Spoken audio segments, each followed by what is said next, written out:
Сайн байцгаана уу? Өнөөдөр би та бүхэндээ хөрөн манжингийн салаад винегрет хэрхэн хийх талаар танилцуулъя.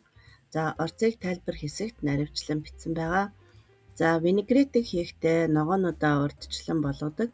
Хөрөн манжингаа 40-50 минут орчим буцалгаж болгоно. Мөн төмөс луунгаа чанаж болгосон байх шаардлагатай. За, үүний дараа би сонгоно хийхдээ сонгоно амталсан уусмлаар амталж хийдэг. За, амталсан уусмлыг бэлтгэхдээ усан дээрээ амтлагчуудаа нэмнэ.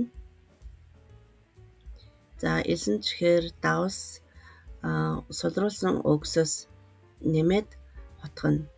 За, үүн дээрээ сонгоно хийгээд 20-30 минут байлгаад амтлана. За, энэ амталсан сонгоно жижиг ирчээд салаатандаа хэрэглэнэ.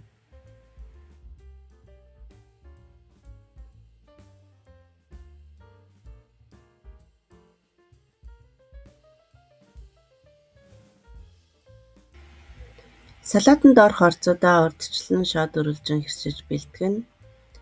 За, ингээд салаадаа амтлая. За, эхлээд хөрөн манжингаа хийгээд бага зэрэг ургамлын тос хийж өгвөл бусад ногоонуудаа өнгө оруулах нь бага байдаг.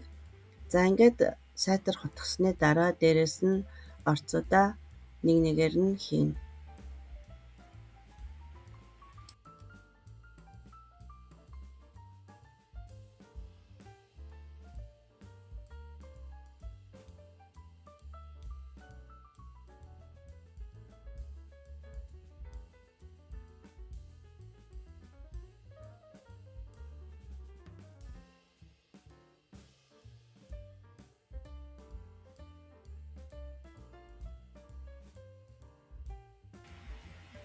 За, амтад уусмалд амталж бэлтгэсэн сонгоно жижиглэн хэрчинэ.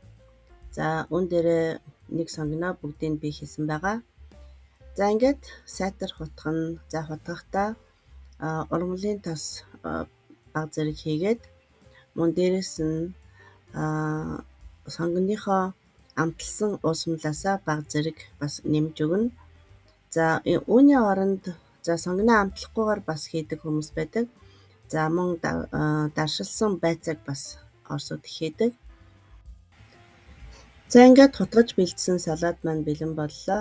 Салаадаа амсаж үзээд бага зэрэг давс перц нэмээд ингээд салаад маань бэлэн болно.